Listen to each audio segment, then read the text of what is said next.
Thank you very much, Nabila.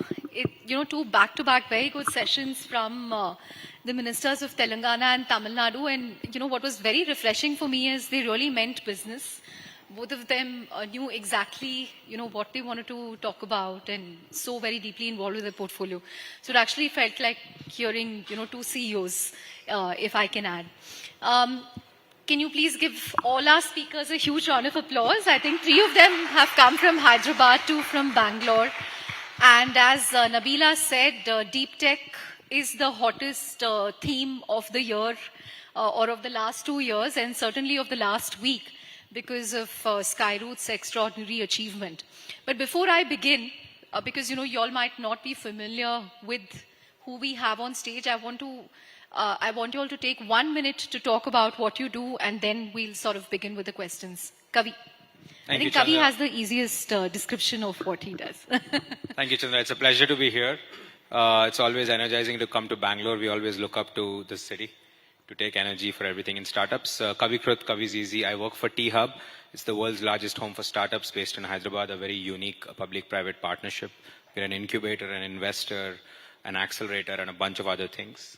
Lots to do ahead, and very excited that as Hyderabad, we are also rising as a startup capital. Great. Poulami? Hi, everyone. Very glad to be here. I'm the CEO and co-founder of Helex. At Helex, we are building high-quality genomic medicines to solve for kidney diseases. We have our own proprietary lipid nanoparticles that enables us to get to the kidney. We are pioneers in that field. We are working towards an indication called autosomal dominant polycystic kidney disease that impacts 9.6 million patients who do not have a cure. And we are in late preclinical stages. We are a hybrid company based out of Hyderabad and Boston. Looking forward to the conversations. Thank you. I think 90% of that went above my head. I have to say I didn't do a good job. You have to do a Let Me Explain series for me. Sanjay. Thanks, Chandra, for having me. My name is Sanjay. I'm the founder and CEO of Dhruva Space. We are India's first private space technology company. Started the company in 2012. Been in the business for the last 14 years. We've gone to space about 6 times so far. Okay, you've gone to space. Your satellites. The company has launched to space about 6 times so far on multiple launch vehicles. Upper Sleeve is launching India's first 2 private satellites, Skybolt 1 and 2, after the formation of InSpace. Broadly building, launching and operating satellites from India, for India and also the rest of the world. Great. Kaushik. Hey, thanks for having me. Thank you for coming. By the way, I know some international clients of yours are waiting at your office, but thank you for making it. It's difficult to say no to all of you. Anyways, thanks for having me here. I'm Kaushik, co-founder of Ethereal Machines. We are at the forefront of India's advanced manufacturing revolution that's going on. We build multi-axis CNC machines, which are used to make precision components for aerospace, defense, energy, semiconductor, and healthcare. So we do work across all of these sectors, and we are tackling some of India's most advanced manufacturing problems as of today. Great. Bhaktha. Hi, my name is Bhaktha Keshavachar. I'm founder and CEO of Chara Technologies. It'll take a little bit longer. It's always harder to explain what we do. So climate change is the biggest threat to mankind. One way to avoid this is to go electric. And these electric futures motors will be the engines of the future economy. All the motors today have these magnets which make them work. These are called rare earth magnets, and they're all coming from our friendly neighboring country. And last year we saw the geopolitical eruption based around this. So what we do at Chara, which stands for motion in Sanskrit, is very simple. We build rare earth-free motors and controllers for automotive and various other applications. Great. To the founders on this panel, is it very cool to be a deep tech startup now? Because for the longest time, people would go after, oh wow, you're building a quick commerce company, an e-commerce company, a D2C company, but now deep tech is the in thing. How has public perception, investor perception changed? Sanjay, maybe I'll come to you first. You've been at it for 14 years. Yeah, I think definitely the perception has changed. I think, when we started in 2012, hardware being done in India was not seen the right way. It was mostly, seen with the lens of, is this even possible? And I think thanks to a lot of initiatives from the government, today I think we're investing quite a lot in hard technologies that will power India's own growth and also the global growth. So I think from that perspective, we've really come a long way. Kaushik? So we've I been... mean, investors seem to love you, but Well, so I say this whenever I meet a new investor, that there is no investor in India or no VC firm in India that has not passed on us and has not come back to us to see if there is some allocation that they can garner. And huge credit to the central government for this because of the RDI fund scheme that's happening. So I would say that deep tech is now the cool thing because the central government decided to go ahead with the RDI fund, and people need to start looking for deep tech funds to be able to tap into that pool of money. So it's good. It's good to be, because this is what the country needs. This is what a few of us have been shouting for the top of our voices for more than a decade. We've been at it since 14. These guys have been at it since 12. So we've been saying this for the longest time, and it's fantastic to see, I think, the beneficiaries of this, right? Like I would say we are beneficiaries of what companies like IdeaForge, Tomboy Imaging, Grey Orange, Aether did. And thanks to what's happening now, there will be a lot more beneficiaries downstream where people are attempting even braver things and even cooler things. right. I'm not sure whether it's cool to be a deep tech startup, but it's definitely hard. But things have changed quite a bit, as Kaushik was telling. Over the past decade or so, there's a lot more recognition both by the government policy and the investors. And everybody has their own reason. I mean, for us, it was like India as a country, as a society, is a net importer of technologies. I think we need to fix this to grow up the value chain. I think that's one of the biggest reasons why we should do deep tech startup. And now it's a good time to do it in India. Great. Poulami? Yeah, I would say the perception has changed definitely. So 5 years back when we started Helex and we approached many of the investors in India and we said, oh, you know what, we want to be building gene therapies. And they looked at my face and like, that's a moonshot. Like, that's not going to happen. It's like a sci-fi movie. And then they also asked me after the whole conversation that, oh, to iska app banega kya? And then I was like, 10 minutes mein gene editing deliver So then I karenge. was like, okay, I think we're addressing the wrong market. But I'm very proud to say that we closed our recent seed round and it was led by Indian VCs. Round of applause for that. That's It's not easy. definitely a change. Definitely a change, yeah. Kavi? I mean, our perspective is slightly different. Not Because as you're founders. the incubator that's sort of Right, trying right. to... I think we have to, so just to off on others were saying, the DPIT recently announced a couple of months ago that the new startup definition is now 20 years. And deep tech, see, VCs and investors and founders, the best talent of India wants to start a company. What do we bet on, right? You always want to bet on whatever is the next frontier. That's what we're seeing. But I just want to remind that, the iPhone is 19 years old, so is Flipkart. It's only 19 years old. What we are talking about that has burgeoned and grown is only 20 years old in India. 20 years back, nobody was starting companies. So the fact that today we are doing deep tech and we have 20 years ahead, right? And that's how we are defining startups is phenomenal. We at T-Hub and what we're seeing in Hyderabad is, from our lens, is primarily two things. People want to solve hard problems. And I think that is fantastic. That's where talent, money, and time should go. And the second is that capital, ecosystem players, partners, everybody is willing to be patient. So if you're willing to put all the resources and be patient, then, people call deep tech hard tech, tough tech, deep tech, long tech. There are a lot of names for it. But I think if we are patient and we have resources, nothing like it. So very, very encouraged and excited. It being a cool is the effect, not the cause. Right. Kaushik, you brought up the RDI fund. 1 lakh crore is a huge corpus and someone told me now every VC fund wants to be known as a deep tech fund, or every VC has become a deep tech investor. Again, as founders, are people really interested in deep tech, or is it one of those FOMO themes, or is there a genuine realization now that, we haven't invested in hard tech, which is why we are losing out to countries like China in critical sectors? So there are both sides of it, right? There are genuine cases, and then there are some which are definitely riding the FOMO wave. So this was one of the discussions I was having with some of the bureaucrats who were at Bharat Innovates, and niece that just was there last month. He was also, we were there together. That it's very important and on who you are allocating this from a fund of fund perspective to, because we've had, like she was saying, right, like iska app ban sakta hai kya, right? Like now we were building something called a CNC machines, multi-axis CNC machines, never been attempted in India, has been done in Germany, Japan, etc. Never been done. And there were so many investors who came in and said, no, this will not be done in a timeline, this is not VC investable. But suddenly, because there's the RDI fund, everybody's like, oh, this is VC investable. No, it doesn't work like that.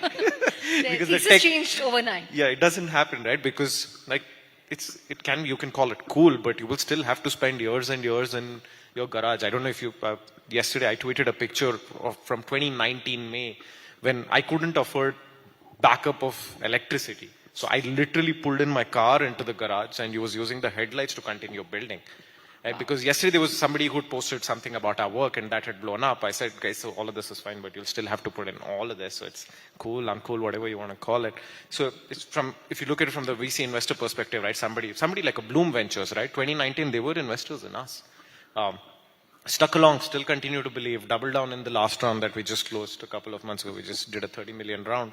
Double down in that round too. So there are definitely genuine cases like this, and they did carbon clean solutions. They did gray orange robotics. There are very genuine cases like Yali Capital, right? Ganapati Subramaniam, who was in Celesta, did Idea Forge, did Twanbo Imaging, now was doing Yali Capital purely in deep tech. So there are a bunch of genuine cases, and there are a bunch of people who are just trying to ride the wave. So it's very important for the government to actually check, create a mechanism either. So that was a conversation I was having at Nice, where how do you even create a mechanism for this? I said, trust me, there are lots of founders out there who tried to do things in deep tech and have interacted with people over time. Right. Bloom also happens to be your investor. Yeah. So I think, honestly, now, from a space tech sector standpoint, I think the need has existed for a long period of time. See, we're a country with 1 billion people. We are one of those countries which has had its own capabilities in space. We have our own launch vehicles. We have our own communication, navigation satellites. But if you look at the numbers, right, we have not really industrialized the ecosystem, right? So today, India operates roughly about 60 odd satellites. If you were to look at US and China, US government has about 1,000 satellites. Chinese government has 1,000 satellites. And there are private companies in the US which are launching thousands of satellites. SpaceX is just one example. So from that perspective, I think, there has been a need to build a India product stack that can truly service India's own needs, and at the same time power the rest of the world too. And in that context, I think, space in general is also multidisciplinary engineering. So it's like a combination of deep tech companies working together, right? So we can use quantum sensors on the satellite. We can use, different sources of energy on satellites, so on and so forth. That way, I think government, we are also the beneficiaries of RDIF. I think we were really looking for government to support some of these really hard problems, which otherwise is difficult to find a source of funding. So that way, I think it's very exciting to solve for these problems. And truly look at India as a product nation over the years to come. Great, got it. Bhaktha, a broader geography question for you and Poulami. What's it like building a deep tech startup out of Bangalore? What's it like building a deep tech startup out of Hyderabad? I'm obviously not going to ask Kavi because he'll be biased. But what's the biggest plus? What's the biggest minus? So I didn't have a choice in the sense that I was born and brought up here. So, but I think Bangalore for... But would the minus be that, at least till now, deep tech is lower in the food chain. Now maybe you're above. But automatically, disproportionate amount of attention among Bangalore VCs goes towards consumer internet and apps, as she said. Yeah, I think Bangalore had one advantage from before, I think probably because of its geographical... If you can hold the mic closer. Yeah, because of its geographical location deep in the south, a lot of these DRDO institutions were installed here. Yeah. I think there was a trained tech manpower which helped the startup ecosystem, and definitely the deep tech ecosystem. The other cultural reasons probably. I think those things were the main reasons for Bangalore being the kind of the leader in tech and deep tech. But now others are also catching up, and I think in full honesty, I think there should be more centers in India than just one center. Yeah, I think that part is true. But picking on the RDI fund, I think even before ANRF was announced, investors had turned around. I mean, you guys were funded. There was a definite trend. I think about 7-8 years ago, when investors started looking at deep tech as an investable opportunity. I think that was a welcome move, and I think this ENRF and RDIF will give a massive push to that effort. Got it. Poulami? Yeah, I think I'll answer the Hyderabad piece and what gives us the advantage. So just to start with, right, like Telangana is known as the vaccine capital when you look at it globally. And it is not by accident. It is because of the infrastructure. It is also because of the people who are there. There is presence of something called Genome Valley there. I don't know how many of you are aware of it. It is mind-blowing to go and see what's happening over there, right? Like the biggest companies, Novartis, Lonza, Biogen, Amgen, they all are having presence there. And there is a reason why. So there's a lot of push. We have regular meetings with the Telangana Life Sciences, the association, to kind of think about how can we become from just like manufacturers to innovators. So I think there's a lot of push that comes. So that is a constant support that I've gotten. There are great VC funds who are out there, like India Partners, who actually host events almost at a regular basis, where we get to interact and talk about the tough questions with the regulators as well. We are kind of, going on a path which is absolutely novel for India, where we are looking at in vivo gene therapies. So there are no guidelines that exist. So it's really important for us to have that conversation with the VCs, with the regulatory bodies, and that is made possible in Hyderabad by IKP, by T-Hub, by many others who actually proactively take up that and ensure that we get the answers that we really want. So that really gives me the confidence of building what I'm building in Hyderabad. Chandra, you have to give me a minute on this. Okay. Obviously, Poulami did a good job of describing the city, but having lived in... Chandra will be happy, in India. Yes, I've lived in Bangalore for several years and now I'm in Hyderabad. There is one very important difference, which either we can say we want to solve for, take for granted or build upon, and that difference is having enough startup heroes to look at. So in Bangalore, you start, you go back many years, Infosys. Way back to, Infosys happened, right? And then Flipkart happened. And then all the Swiggy, Razor Pays of the world are happening, and now everything else around us. You look at Gurgaon, right? He said grey orange, happened long ago. You look at Paytm, Oyo, Zomato. Yeah, in Hyderabad, Make My Trip. In Hyderabad, we missed the first consumer app internet wave. No unicorn or big notable company. When I say hero, you can measure it in many ways, came out in the first decade. In the second decade, we missed the SaaS wave. Darwin Box, Zenoti and HighRadius came out of it, obviously. But I think, genetically we were thinking SaaS is ITES, so we got lost there. But this deep tech wave we won't miss. And as T-Hub, as how I think about it just personally, I feel like Bangalore has heroes, so do other cities, and Hyderabad doesn't. Now we're in a good place to say, because India's first private space rocket company, Skyroot's come from Hyderabad. You guys are speaking to Pawan later. It's a week old news. Dhruva's here. I think to spawn ecosystems and build for this nation, even with Chennai and what happened with Freshdesk and all the other companies there, we just need to find and back all potential heroes. And Hyderabad lacks that today, right? When you have heroes, capital comes, talent comes, people come, everything is just explodes. That I think is the fundamental difference between us and all the other cities I mentioned. And I think it makes a huge difference. That you will have heroes in the deep tech wave that will spawn. We definitely want to, and we want to throw the kitchen sink behind making that happen. Got it. I think we have 5 more minutes, so I'm just going to take closing comments.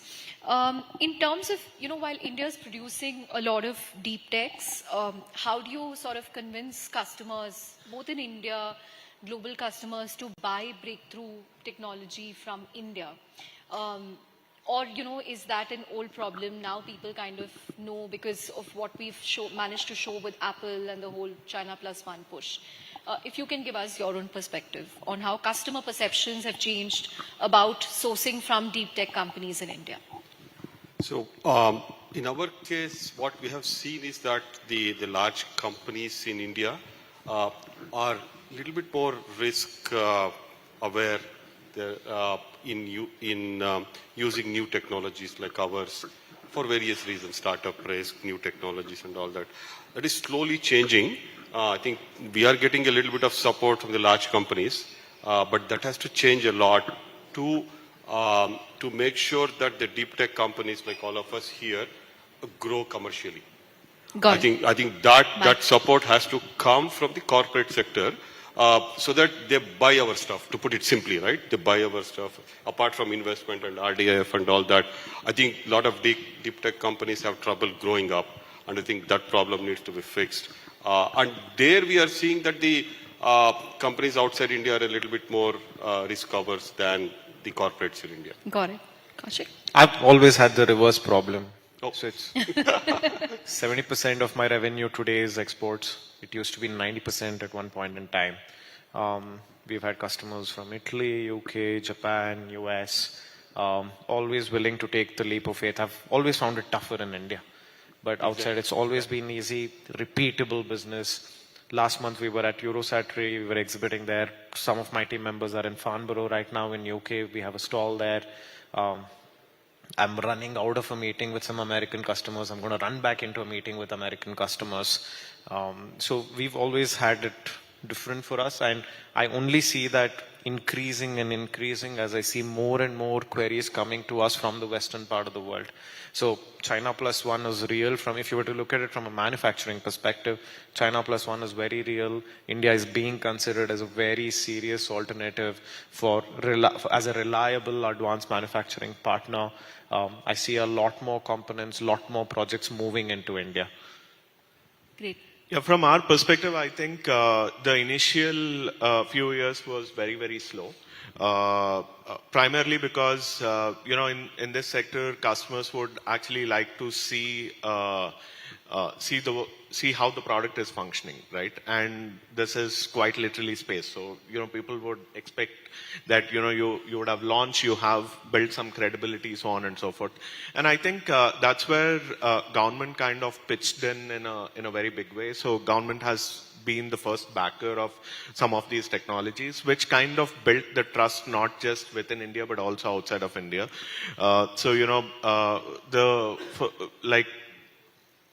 Once we started generating revenues, we did about 10 crores, and then we did 80, and today our order book is more than 500 crores with a pipeline running into a few thousand crores. Wow. And besides this, I think building on the trust that India has globally, we are seeing a lot of, the global south looking at how we can service them.